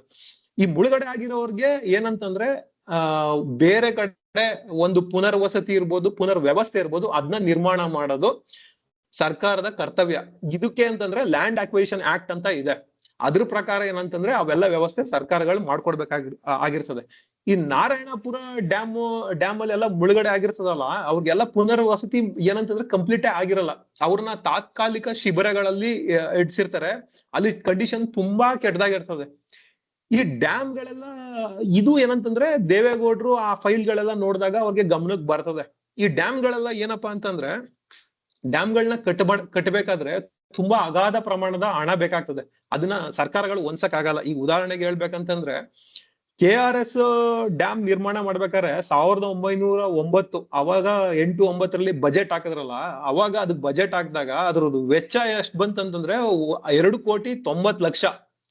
ಸೊ ಯಾವಾಗ 1909-10ರಲ್ಲಿ ಅವತ್ತು ಮೈಸೂರು ರಾಜ್ಯದ ಬಜೆಟ್ 2,32,00,000 ಇತ್ತು. ಡ್ಯಾಮು 2,90,00,000. ಇವ್ರದ್ದು ವಾರ್ಷಿಕ ಬಜೆಟ್ ಇರೋದೇ 2,32,00,000. ಅಂದ್ರೆ ಒಂದ್ ಡ್ಯಾಮ್ ಕಟ್ಟೋದಕ್ಕೆ ಎಷ್ಟು ಒಂದು ಹಣದ ಸಂಪನ್ಮೂಲ ಬೇಕಾಗ್ತದೆ ಅಂತ ಹೇಳ್ತಾ ಇರೋದು ನಾನು. ಈ ಕಾರಣಗಳಿಗೆ ಏನ್ ಮಾಡ್ತಾರೆ ಸರ್ಕಾರಗಳು ಅಂತಂದ್ರೆ ವರ್ಲ್ಡ್ ಬ್ಯಾಂಕ್ ಇಂದ ಲೋನ್ ತಗೊಳ್ಳೋದು, ಮತ್ತೆ ಬೇರೆ ಬೇರೆ ಸ್ಕೀಮ್ಗಳಲ್ಲಿ ಲೋನ್ ತಗೊಳ್ಳೋದು, ಆತರ ಎಲ್ಲ ಮಾಡ್ತಾರೆ. ಈ ಆಲಮಟ್ಟಿ ಡ್ಯಾಮ್ಗೂ ಕೂಡ ಏನಂತಂದ್ರೆ ಈ ತರದ್ದು ಒಂದು ವರ್ಲ್ಡ್ ಬ್ಯಾಂಕ್ ಇಂದ ಲೋನ್ ತಗೊಂಡಿದ್ರು. ಆದ್ರೆ ಏನಾಗಿತ್ತು, ನಾರಾಯಣಪುರ ಡ್ಯಾಮ್ ಕಟ್ಬೇಕಾದ್ರೆ ಪುನರ್ವಸತಿ ಇದೆಲ್ಲ ಸರಿಯಾಗಿ ಆಗಿರ್ಲಿಲ್ವಲ್ಲ. ಜನಗಳೆಲ್ಲ ತುಂಬಾ ಒಂದು ಹೀನಾಯ ಕಂಡೀಷನ್ ಅಲ್ಲಿ ಇದ್ರು. ಇದನ್ನೆಲ್ಲಾ ನೋಡಿ ಏನಾಗಿರ್ತದೆ, ವರ್ಲ್ಡ್ ಬ್ಯಾಂಕ್ ಆ ಸಾಲ ಇರ್ತದಲ್ಲ, ಹಂತ ಹಂತವಾಗಿ ಕೊಡೋ ಸಾಲನ ಅದನ್ನ ತಾತ್ಕಾಲಿಕವಾಗಿ ಸ್ಥಗಿತ ಮಾಡ್ಬಿಟ್ಟಿರ್ತದೆ. ಈಗ ಡ್ಯಾಮ್ ಕಟ್ಟಬೇಕು, ಈಗ 1994ರಲ್ಲಿ ಕಂಟಿನ್ಯೂ ಮಾಡ್ಬೇಕು. ಆದ್ರೆ ಏನಂತಂದ್ರೆ ಹಣ ಸ್ಥಗಿತ ಆಗಿದೆ. ಇದು ಒಂದು ಪ್ರಾಬ್ಲಮ್. ಆಮೇಲಿಂದ ಎಷ್ಟು ಕಂಪ್ಲೀಟ್ ಆಗಿದೆ ಡ್ಯಾಮ್ ಅಂತ ನೋಡಿದ್ರೆ ಬರೀ 10% ಮಾತ್ರ ಕಂಪ್ಲೀಟ್ ಆಗಿರ್ತದೆ. ನೋಡಿ, 1979ರಿಂದ 1994ವರೆಗೆ ಬರೀ 10% ಮಾತ್ರ ಕಂಪ್ಲೀಟ್ ಆಗಿರ್ತದೆ. ಈಗ ಏನಂತಂದ್ರೆ 90%ನ 5-6 ವರ್ಷದಲ್ಲಿ ಕಂಪ್ಲೀಟ್ ಮಾಡ್ಬೇಕು. ಇಲ್ಲ ಅಂತಂದ್ರೆ ಆ ನೀರು 700 TMC ನೀರು ನಮಗ್ ಸಿಗಲ್ಲ. ಇದ್ರ ಜೊತೆಗೆ ಇನ್ನೊಂದು ಪ್ರಾಬ್ಲಮ್ ಆಗಿರ್ತದೆ. ಇದು ಏನಂದ್ರೆ ಭೂ ಸ್ವಾಧೀನಕ್ಕೆ ಸಂಬಂಧಪಟ್ಟಿದ್ದು. ಅಂದ್ರೆ ಲ್ಯಾಂಡ್ ಅಕ್ವಿಸಿಷನ್ ಅಂತ ಏನ್ ಕರಿತೀವಿ ಅದು. ಅಲ್ಲಿ ಆಲಮಟ್ಟಿ ಡ್ಯಾಮ್ಗೆ 3,34,000 ಎಕರೆ ಲ್ಯಾಂಡ್ ನ ಅಕ್ವೈರ್ ಮಾಡ್ಬೇಕಾಗಿರ್ತದೆ. ಅದರಲ್ಲಿ 1,40,000 ಎಕರೆಯಷ್ಟು ಲ್ಯಾಂಡ್ ನ ಅಕ್ವೈರ್ ಮಾಡಿರ್ತಾರೆ. ಇನ್ನು 2,000 ಎಕರೆಯಷ್ಟು ಲ್ಯಾಂಡ್ ನ ಅಕ್ವೈರ್ ಮಾಡ್ಬೇಕಾಗಿರ್ತದೆ. ಬಟ್ ಇಲ್ಲಿ ಮೊದಲನೇದಾಗಿ ಸಂಪನ್ಮೂಲ ಇಲ್ಲ. ವರ್ಲ್ಡ್ ಬ್ಯಾಂಕ್ ಸಾಲ ಕೊಡೋದು ನಿಲ್ಸ್ಬಿಟ್ಟಿದೆ. ಅದು ನೆಕ್ಸ್ಟ್ ಹಂತಗಳಲ್ಲಿ ಸಾಲ ಕೊಡೋದನ್ನ ಅದು ಕಂಪ್ಲೀಟ್ ಸ್ಟಾಪ್ ಆಗಿದೆ. ಈ 1,00,000 ಈಗ ಆಲ್ರೆಡಿ ಅಕ್ವೈರ್ ಮಾಡಿದಾರಲ್ಲ, ಅವ್ರು ಏನ್ ಮಾಡಿದಾರೆ ರೈತರು, ಅಲ್ಲಿ ಅದೇನಂತಂದ್ರೆ ಕಾಂಪನ್ಸೇಷನ್ ಸಾಲಲ್ಲ ಆ ತರ ಎಲ್ಲ ಹೇಳ್ಕೊಂಡು ಏನಂತಂದ್ರೆ ಕೇಸ್ಗಳೆಲ್ಲ ಹಾಕಿದ್ದಾರೆ. ಸೊ ಸಿವಿಲ್ ಕೇಸ್ಗಳೆಲ್ಲ ನಡೀತಾ ಇದೆ. ಈ ಸಿವಿಲ್ ಕೇಸ್ಗಳು ಹೆಂಗೆ ಅಂತಂದ್ರೆ ವರ್ಷಾನ್ಗಟ್ಲೆ ಎಳೆಯುವಂತವು. ಒಟ್ಟು 40,000 ಕೇಸ್ಗಳಿರ್ತದೆ. 40,000 ಕೇಸು. 17 ಸ್ಪೆಷಲ್ ಕೋರ್ಟ್ಗಳನ್ನ ಎಸ್ಟಾಬ್ಲಿಷ್ ಮಾಡಿರ್ತಾರೆ ಈ ಕೇಸ್ಗಳನ್ನ ನಡ್ಸಕ್ಕೆ. ಈಗ ಏನಂದ್ರೆ ಈ 40,000 ಕೇಸ್ಗಳನ್ನ ಸಾಲ್ವ್ ಮಾಡ್ಬೇಕು ಈಗ ಏನಂದ್ರೆ ಇನ್ನ 5 ವರ್ಷದಲ್ಲಿ. ಸೊ ಪ್ರಾಬ್ಲಮ್ಗಳು ನೋಡಿ, ಮೊದಲನೇದೇನಂತಂದ್ರೆ ವರ್ಲ್ಡ್ ಬ್ಯಾಂಕ್ ಇಂದ ಹಣ ಇಲ್ಲ. ಎರಡನೇದು ಏನಂತಂದ್ರೆ ನಾರಾಯಣಪುರ ಹಿನ್ನೀರಲ್ಲಿ ಮುಳುಗೋಗಿರೋರ್ಗೆ ಅವ್ರಿಗೆ ಪುನರ್ವಸತಿ ನಿರ್ಮಾಣ ಆಗಿಲ್ಲ. ಮೂರನೇದು ಏನಂತಂದ್ರೆ ಲ್ಯಾಂಡ್ ಅಕ್ವಿಸಿಷನ್ ಉಳ್ಕೊಂಡಿದೆ. ಈಗ ಇವು ಮೂರನ್ನು ಸಾಲ್ವ್ ಮಾಡಿ ಇನ್ನು 5 ವರ್ಷದಲ್ಲಿ ಡ್ಯಾಮ್ ಕಂಪ್ಲೀಟ್ ಮಾಡ್ಬೇಕು. ಸೊ ಈಗ ಇಷ್ಟು ಚಾಲೆಂಜಸ್ ಇದೆ. ದೇವೇಗೌಡರು ನೋಡ್ತಾರೆ ಏನಪ್ಪಾ ಇದು ಹಿಂಗಿದೆ, ಇನ್ನು 5 ವರ್ಷದಲ್ಲಿ ಹೆಂಗ್ ಕಂಪ್ಲೀಟ್ ಮಾಡ್ಬೋದು ಅಂತ ಅನ್ಕೋತಾರೆ. ಮುಂದೆ ಅವರು ಏನ್ ಮಾಡ್ತಾರೆ ಅದನ್ನ ನಾನು ಹಿಂದೆ 1995ನೇ ಇಸ್ವಿ ಆ ಸಂದರ್ಭದಲ್ಲಿ ದೇವೇಗೌಡರು ಆ ಹಳೆ ಫೈಲ್ ನ ತೆಗೆದು ನೋಡ್ತಾರೆ. ಇನ್ನು 5 ವರ್ಷದಲ್ಲಿ ಕಂಪ್ಲೀಟ್ ಮಾಡ್ಬೇಕಾಗಿರ್ತದೆ. ಅವ್ರಿಗೆ 3 ಸಮಸ್ಯೆ ಇರುತ್ತೆ. ಒಂದು, ನಾರಾಯಣಪುರ ಡ್ಯಾಮ್ ಇಂದ ಯಾರ್ಯಾರು ಮನೆ ಮಠಗಳನ್ನ ಕಳ್ಕೊಂಡಿದ್ದಾರೆ ಅವ್ರಿಗೆ ಪುನರ್ವಸತಿ ನಿರ್ಮಾಣ ಮಾಡಿ ಇದ್ ಮಾಡ್ಕೊಡೋದು. ಎರಡನೇದು ಏನಂದ್ರೆ ವರ್ಲ್ಡ್ ಬ್ಯಾಂಕ್ ಏನು ಸಾಲನ ಸ್ಟಾಪ್ ಮಾಡಿದೆ ಅದನ್ನ ಪುನರ್ ರಿಲೀಸ್ ಮಾಡೋ ತರ ಮಾಡೋದು. ಮೂರನೇದು ಲ್ಯಾಂಡ್ ಅಕ್ವೈಷನ್, ಭೂ ಸ್ವಾಧೀನ, ಅದಕ್ಕೆ ಸಂಬಂಧಪಟ್ಟಂಗೆ ಎಷ್ಟು ಸಿವಿಲ್ ಕೇಸ್ಗಳಿದೆ ಅದನ್ನೆಲ್ಲ ಒಂದು ಸಾಲ್ವ್ ಮಾಡುವಂತ ಒಂದು ಗುರುತರ ಜವಾಬ್ದಾರಿ. ಇವು ಮೂರನ್ನ ಏನಂತಂದ್ರೆ ಪ್ರಿಯಾರಿಟಿ ತಗೊಂಡು, ಅಂದ್ರೆ ಆದ್ಯತೆ ಮೇಲೆಗೆ ಇಮಿಡಿಯೇಟ್ ಆಗಿ ಸಾಲ್ವ್ ಮಾಡಿದ್ರೆ ಮಾತ್ರ ಅವ್ರಿಗೆ ಡ್ಯಾಮ್ ಕಂಪ್ಲೀಟ್ ಆಗೋದು, ಆ ತರ ಒಂದು ಸಿಚುವೇಶನ್. ಸೊ ಅವಾಗ ದೇವೇಗೌಡರು ಏನ್ ಮಾಡ್ತಾರೆ, ಇದು ಹಿಂಗಾದ್ರೆ ಆಗಲ್ಲ, ಈಗಿರೋ ಅಧಿಕಾರಿಶಾಹಿ ವ್ಯವಸ್ಥೆನ ನಾನು ಇಟ್ಕೊಂಡು ಮಾಡ್ತೀನಿ ಅಂದ್ರೆ ಆಗಲ್ಲ, ಇದಕ್ಕೆ ಬೇರೆ ತರನೇ ಒಂದು ಆಫೀಸರ್ದು ಇದ್ ಮಾಡ್ಬೇಕಾಗತ್ತೆ ಅಂತ ಅವರು ತೀರ್ಮಾನ ತಗೋತಾರೆ ಅವತ್ತಿನ ಮುಖ್ಯಮಂತ್ರಿ ಅವರು. ಸೊ ಅವಾಗ ಏನ್ ಮಾಡ್ತಾರೆ, SM ಜಾಮ್ದಾರ್ ಅಂತ ಒಬ್ರು IAS ಆಫೀಸರ್ ಇರ್ತಾರೆ, ಅವ್ರನ್ನ ಕರ್ಕೊ ಬರ್ತಾರೆ. ಅವರು ರಜಕ್ಕೇನೋ ಅಪ್ಲೈ ಮಾಡಿರ್ತಾರೆ, ಅವರು ಹೈಯರ್ ಎಜುಕೇಶನ್ಗೆ ಹೋಗ್ಬೇಕು ನಾನು US ಗೆ, ನನ್ಗೆ ರಜಾ ಕೊಡಿ ಅಂತ. ಅವ್ರು ಕರೆದು ನೀನ್ ರಜಾ ಕೊಡಲ್ಲ, ಬಟ್ ನಿನ್ಗೆ ಏನಂತಂದ್ರೆ ಒಂದು ದೊಡ್ಡ ಜವಾಬ್ದಾರಿ ಕೊಡ್ತೀನಿ, ಅದನ್ನ ಮಾಡು, ನಿನ್ಗೆ ಸರ್ಕಾರದಿಂದ ಏನೇನ್ ಸಪೋರ್ಟ್ ಬೇಕು ಎಲ್ಲಾನು ನಾನು ಕೊಡ್ತೀನಿ ಅಂತ ಹೇಳ್ತಾರೆ. ಸೊ ಅವರು ಏನಂತಂದ್ರೆ ನೀವ್ ಫಸ್ಟ್ ಹೋಗ್ಬಿಟ್ಟು ಅಲ್ಲೆಲ್ಲ ಒಂದು ವಿಸಿಟ್ ಹಾಕಿ ಏನ್ ಬೇಕು, ಏನ್ ನಿನ್ಗೆ ಸೌಕರ್ಯಗಳು ಬೇಕು ಅದನ್ನ ನನ್ಗೆ ಹೇಳು, ನಾನು ಎಲ್ಲಾನು ಇದ್ ಮಾಡ್ತೀನಿ, ಬಟ್ ಇದು ಕಂಪ್ಲೀಟ್ ಆಗ್ಬೇಕು, ಇಲ್ಲೋದ್ರೆ ನಮ್ಮ ಪಾಲಿನ ನೀರ್ನ ನಾವು ಕಳ್ಕೊಬಿಡ್ತೀವಿ ಅಂತ ಹೇಳ್ತಾರೆ. ಜಾಮ್ದಾರ್ ಅವರು ಏನ್ ಮಾಡ್ತಾರೆ, ಒಬ್ಬ ಡ್ರೈವರ್ ಕರ್ಕೊಂಡು ಒಂದ್ ಜೀಪ್ ತಗೊಂಡು ಹೋಗ್ತಾರೆ ಆ ಸ್ಪಾಟ್ ಇನ್ಸ್ಪೆಕ್ಷನ್ ಮಾಡೋದಕ್ಕೆ. ಅಲ್ಲಿ ಅದನ್ನೆಲ್ಲ ಒಂದ್ ಕಡೆಯಿಂದ ಅವ್ರಿಗೆ ಗಮನಿಸಿದಾಗ ಅವ್ರಿಗೆ ಏನಂತಂದ್ರೆ ಅಲ್ಲಿ ಇರುವಂತ ಅಧಿಕಾರಿ ವರ್ಗ ಏನಿದೆ ಇದು ಏನೇನಕ್ಕೂ ಸಾಲಲ್ಲ, ಈಗಿರೋ ಒಂದು ಏನಂತಂದ್ರೆ ಮುಂದೆ ಮಾಡ್ಬೇಕಾಗಿರೋ ಕೆಲ್ಸನ ನೋಡಿದ್ರೆ ಅಂತ ಅವ್ರಿಗೆ ಗೊತ್ತಾಗ್ತದೆ ಅವ್ರಿಗೆ.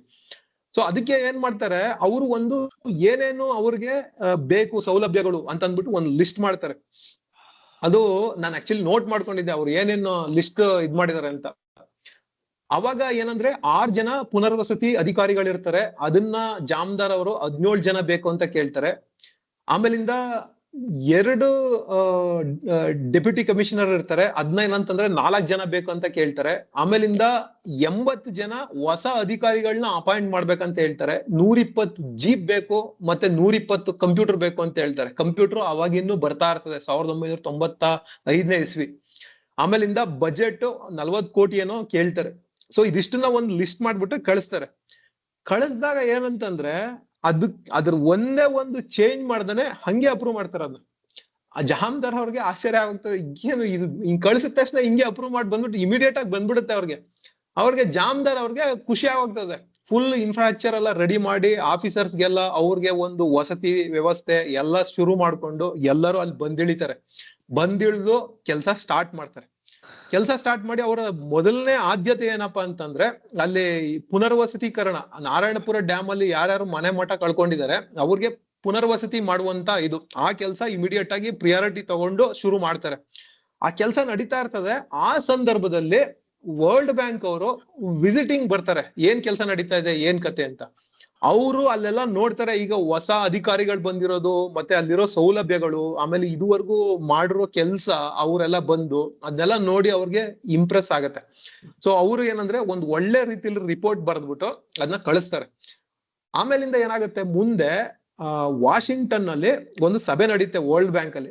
ಅದ್ರಲ್ಲಿ ಆ ಸಭೆಯಲ್ಲಿ ಏನಪ್ಪಾ ಅಂತಂದ್ರೆ ಈ ಸಾಲ ನಿಂತೋಗಿದೆಯಲ್ಲ ಅದಕ್ಕೆ ಸಂಬಂಧಪಟ್ಟಂಗೆ ಮಾತಾಡೋದಕ್ಕೋಸ್ಕರ ದೇವೇಗೌಡರನ್ನ ಇನ್ವೈಟ್ ಮಾಡ್ತಾರೆ. ಅದಕ್ಕೋಸ್ಕರ ಆ ಸಭೆ ನಡೆಯೋದು. ದೇವೇಗೌಡರು ಏನ್ ಮಾಡ್ತಾರೆ, ಈ ಜಾಮ್ದಾರ್ ಅವ್ರು ಇರ್ತಾರಲ್ಲ IAS ಆಫೀಸರ್, ಅವ್ರನ್ನೇ ಕಳಿಸ್ತಾರೆ ಅಲ್ಲಿಗೆ. ನೀವು ಎಲ್ಲ ನಿನ್ ಗೊತ್ತಿದೆ, ವಿವರಗಳೆಲ್ಲ ಗೊತ್ತಿದೆ, ನೀನೇ ಹೋಗು ಅಲ್ಲಿಗೆ ಅಂತ ಅಂದ್ಬಿಟ್ಟು ಕಳಿಸ್ತಾರೆ. ಅವರು ಅಲ್ಲಿ 1-2 ವಾರ ಇದ್ದು ಆ ಸಭೆಗಳನ್ನೆಲ್ಲ ಅಟೆಂಡ್ ಮಾಡಿ ಅವರ ಅಧಿಕಾರಿಗಳನ್ನೆಲ್ಲ, ಆ ವಿಶ್ವ ಬ್ಯಾಂಕ್ ಸಂಸ್ಥೆಯ ಹಿರಿಯ ಅಧಿಕಾರಿಗಳು ಏನೇನ್ ಇರ್ತಾರೆ ಅವ್ರನ್ನೆಲ್ಲ ಕನ್ವಿನ್ಸ್ ಮಾಡ್ತಾರೆ. ಆಮೇಲಿಂದ ಏನಾಗತ್ತೆ, ವರ್ಲ್ಡ್ ಬ್ಯಾಂಕ್ ಆ ಲೋನ್ ನ ಯಾವ್ದನ್ನ ತಡೆ ಹಿಡಿದಿತ್ತು ಅದನ್ನ ರಿಲೀಸ್ ಮಾಡುತ್ತೆ ಅವ್ರಿಗೆ ಕನ್ವಿನ್ಸ್ ಆಗಿ. ಸೊ ಇವರು ಬರ್ತಾರೆ ಅಲ್ಲಿಗೆ. 2 ಸಮಸ್ಯೆನ ಪರಿಹಾರ ಮಾಡಿದ್ರು. ಒಂದು ಏನಪ್ಪಾ ಅಂತಂದ್ರೆ ನಾರಾಯಣಪುರ ಒಂದು ಏನಿತ್ತು ಆ ಡ್ಯಾಮ್ ಅಲ್ಲಿ ಮುಳುಗಿರೋರ್ಗೆ ಪುನರ್ವಸತಿ. ಇನ್ನೊಂದು ಆ ವರ್ಲ್ಡ್ ಬ್ಯಾಂಕ್ ಸಾಲ ಏನ್ ತಡೆದಿತ್ತು ಅದನ್ನೇನಂತಾರೆ ರಿಲೀಸ್ ಮಾಡಿಸಿದ್ರು. ಈಗ ಹಣದ ಸಂಪನ್ಮೂಲ ಬರಕ್ ಸ್ಟಾರ್ಟ್ ಆಗಿದೆ. ಈಗ ಈ ನೆಕ್ಸ್ಟ್ ಏನ್ ಉಳ್ಕೊಂಡಿರೋದು, ಲ್ಯಾಂಡ್ ಅಕ್ವೈಷನ್, ಭೂ ಸ್ವಾಧೀನ ಸಂಬಂಧಪಟ್ಟಂಗೆ 40,000 ಸಿವಿಲ್ ಕೇಸ್ ಇದೆ, 17 ಸ್ಪೆಷಲ್ ಕೋರ್ಟ್ ಇದೆ. ಸೊ ಇದು ನಡೀತಾ ಇದೆ. ಏನಂತಂದ್ರೆ ಈ ಕೇಸ್ಗಳೆಲ್ಲ ಇದು ಎಷ್ಟ್ ದಿವ್ಸ ಮುಗಿತದೋ ಏನೋ ಗೊತ್ತಿಲ್ಲ. ಅದು ಇದನ್ನ ಸಾಲ್ವ್ ಮಾಡ್ಲೇಬೇಕು. ಇದನ್ನ ಹೆಂಗ್ ಸಾಲ್ವ್ ಮಾಡಿದ್ರು ಅನ್ನೋದನ್ನ ನಾನು ಮುಂದೆ ಹೇಳ್ತೀನಿ. ಬೆಲೆ ಮುಂದಕ್ಕೆ ಹೋಗೋಣ. ಈಗ ಏನಾಗಿದೆ, ಈಗ ಲ್ಯಾಂಡ್ ಇಶ್ಯೂ ಉಳ್ಕೊಂಡಿದೆ. ಲ್ಯಾಂಡ್ ಭೂ ಸ್ವಾಧೀನ ಸಂಬಂಧಪಟ್ಟಂಗೆ ಸಮಸ್ಯೆಗಳು ಉಳ್ಕೊಂಡಿದೆ. ಅಲ್ಲಿ 40,000ಕ್ಕೂ ಅಧಿಕ ಕೇಸ್ ಇದೆ. ಅವು ಸಿವಿಲ್ ಕೇಸ್ಗಳು ಎಳೆದಾಡ್ತಾ ಇದ್ದಾರೆ. ಅದಕ್ಕೆ ಏನ್ ಮಾಡಿದ್ರು ಅವತ್ತಿನ ಮುಖ್ಯಮಂತ್ರಿಗಳಾದಂತಹ ದೇವೇಗೌಡರು ಒಬ್ಬ ಸೀನಿಯರ್ ಸಿವಿಲ್ ಜಡ್ಜ್ ನ ಅಪಾಯಿಂಟ್ ಮಾಡ್ಬಿಟ್ಟು ಇದು ಏನಕ್ಕೆ ಹಿಂಗ್ ಆಗ್ತಾ ಇದೆ ಒಂದ್ ರಿಪೋರ್ಟ್ ಕೊಡಿ ಅಂತ ಹೇಳಿದ್ರು. ಅವರು ಎಲ್ಲಾನು ಅಧ್ಯಯನ ಮಾಡಿ ಒಂದು ರಿಪೋರ್ಟ್ ಕೊಟ್ರು. ಆ ರಿಪೋರ್ಟ್ ಅಲ್ಲಿ ಅವ್ರು ಕಂಡ್ಕೊಂಡಿದ್ ಏನಪ್ಪಾ ಅಂತಂದ್ರೆ, ಇಲ್ಲಿ ಒಂದ್ಸತಿ ಕೋರ್ಟ್ಗೆ ಹೋದಾಗ ಅಲ್ಲಿ ಸರ್ಕಾರದವ್ರು ಕೊಡ್ತಿದ್ದಂತಹ ಪರಿಹಾರ ತುಂಬಾ ಕಡಿಮೆ. ಒಂದು 3,000ದಿಂದ 5,000ದಷ್ಟು ಕೊಡ್ತಾ ಇದ್ರು ಅವಾಗ. ಸೊ ಈ ಕಾರಣಕ್ಕೆ ಜನಗಳೇನಂತಂದ್ರೆ ಕೋರ್ಟ್ಗೆ ಹೋಗ್ತಾ ಇದ್ರು.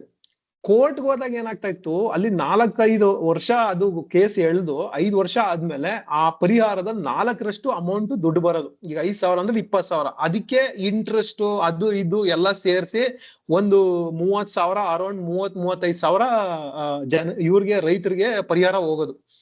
ಈ 30-35,000ದಲ್ಲಿ ಏನಾಗೋದು, ಆ ವಕೀಲರು ಕೇಸ್ ಮಾಡ್ತಾ ಇರ್ತಾರಲ್ಲ ಅವ್ರದ್ದು 30% ಅವ್ರಿಗೆ ಒಂದು ಫೀಸ್ ತರ. ಯಾವ್ದೇ ಪರಿಹಾರ ಇದ್ರಲ್ಲಿ ಯೂಶುವಲಿ ಅವ್ರದ್ದು ಒಂದು ಫಿಕ್ಸ್ಡ್ 30% ಇರುತ್ತೆ. ಅದು ಹೋಗಿ ಉಳಿಕೆ ಅಮೌಂಟ್ ಒಂದು 20-25,000 ರೈತರಿಗೆ ಬರೋದು. ಇದು ಏನಂತಂದ್ರೆ ಒಟ್ಟಾರೆ ಅವರ ವರದಿಲಿ ಗಮನಿಸಿದಂತ ಒಂದು ಅಂಶ.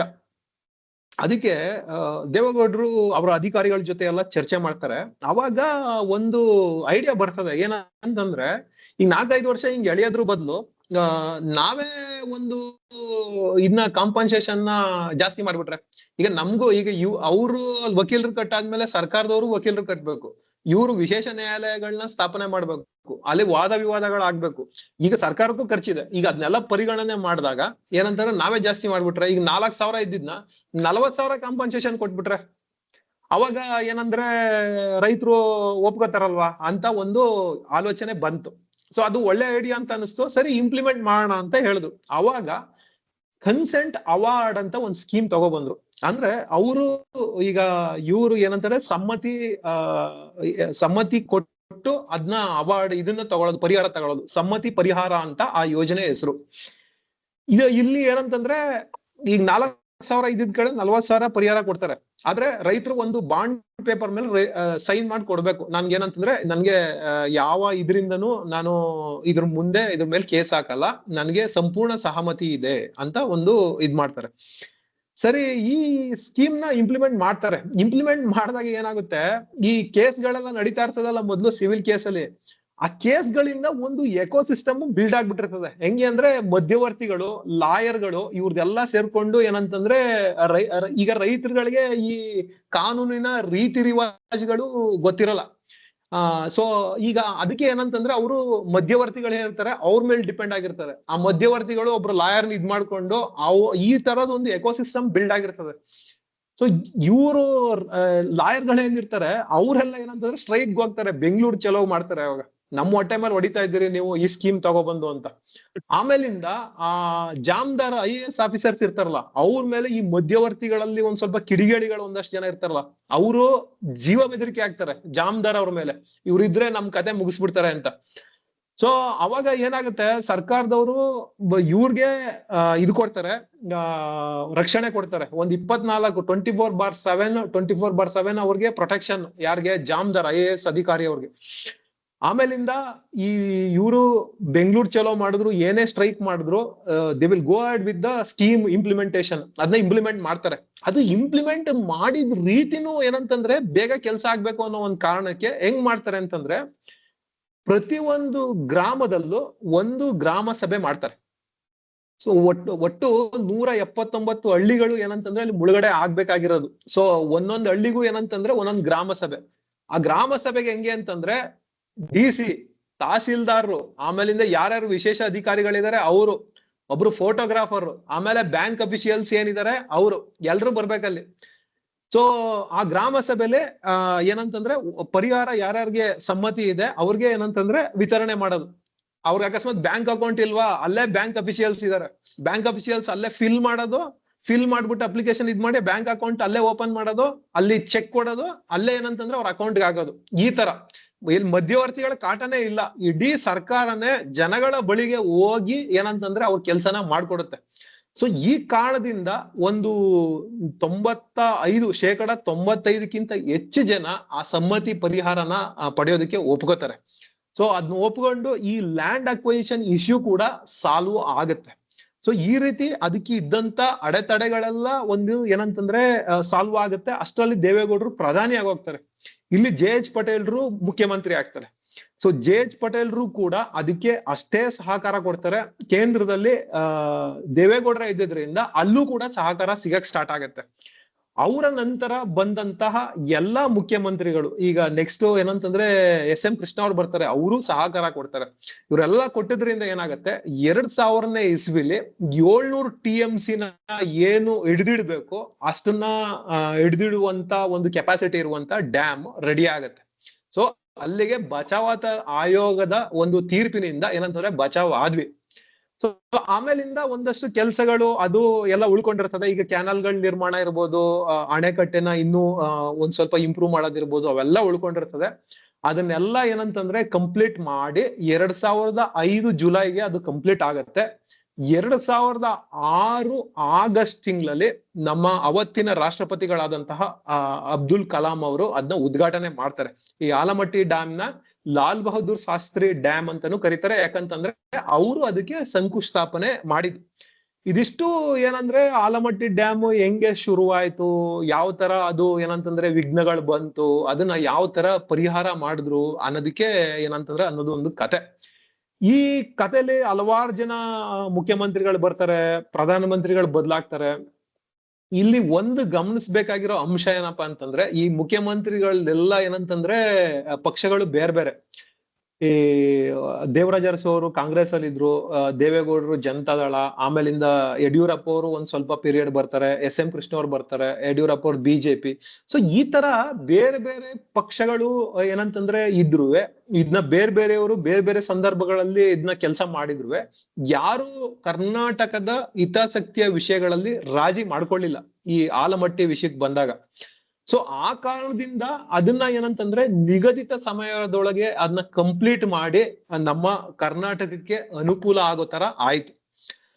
ಇವತ್ತು ಆಲಮಟ್ಟಿ ಡ್ಯಾಮ್ 15 ಲಕ್ಷ ಎಕರೆ ನೀರಾವರಿ ಯೋಜನೆ, ಅದು ಅಷ್ಟು ಕೃಷಿ ಭೂಮಿಗೆ ನೀರನ್ನ ಒದಗಿಸ್ತಾ ಇದೆ. ಈ ಆಲಮಟ್ಟಿ ಶುರುವಾಗಕ್ ಮೊದ್ಲು ನಾನು ಆ ಜಿಲ್ಲೆಗಳು ಹೇಳಿದ್ನಲ್ಲ, ಬಾಗಲಕೋಟೆ, ರಾಯಚೂರು, ಬಿಜಾಪುರ, ಇಲ್ಲೆಲ್ಲ ಏನಂತಂದ್ರೆ ಒಂದು ಮಳೆಗಾಲ ಬಿಟ್ಟು ಬೇರೆ ಸಂದರ್ಭದಲ್ಲಿ ಬೇರೆ ಬೇರೆ ಕಡೆಗಳಿಗೆ ವಲಸೆ ಹೋಗ್ತಾ ಇದ್ರು ತಾತ್ಕಾಲಿಕವಾಗಿ. ಯಾಕಂದ್ರೆ ಕೆಲಸ ಇಲ್ಲ, ಬೆಳೆ ಬೆಳೆಯಕ್ ಆಗಲ್ಲ. ಮಳೆ ಬಂದಾಗ ಒಂಚೂರು ಬೆಳಗೋತಾರೆ, ಆಮೇಲೆ ನಂತರ ಹೋಗ್ಬಿಡ್ತಾರೆ.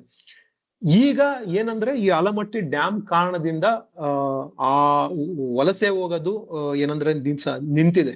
ಅಲ್ಲೇ ಒಂದು ಅವರ ಕೃಷಿ ಜಮೀನಲ್ಲೇ ವ್ಯವಸಾಯ ಮಾಡ್ಕೊಂಡು ಬೇಸಿಗೆ ಕಾಲದಲ್ಲೂ ಕೂಡ ಮಳೆಗಾಲದಲ್ಲಿ ನಿಂತಿರುವಂತ ಏನಂತಂದ್ರೆ ನೀರ್ನ ಸಂಗ್ರಹ ಮಾಡಿ ಎಲ್ಲರಿಗೂ ಹರಿಸಿ ಒಳ್ಳೆ ರೀತಿಲಿ ಏನಂದ್ರೆ ಜೀವನ ಮಾಡ್ತಾ ಇದ್ದಾರೆ. ಅಲ್ಲಿನ ಒಟ್ಟಾರೆ ಸಾಮಾಜಿಕ ಪರಿಸ್ಥಿತಿ ಸುಧಾರಿಸಿದೆ. ಇದು ಒಂದು ಡ್ಯಾಮ್ ಯಾವ ತರ ಒಂದು ಸಮಾಜದಲ್ಲಿ ಒಂದು ಪಾಸಿಟಿವ್ ಬದಲಾವಣೆ ತರುತ್ತೆ ಅಂತ ಒಂದು ನಮ್ಗೆ ಆಲಮಟ್ಟಿ ಡ್ಯಾಮ್ ಅಲ್ಲಿ ನಾವು ಕಾಣಬಹುದು.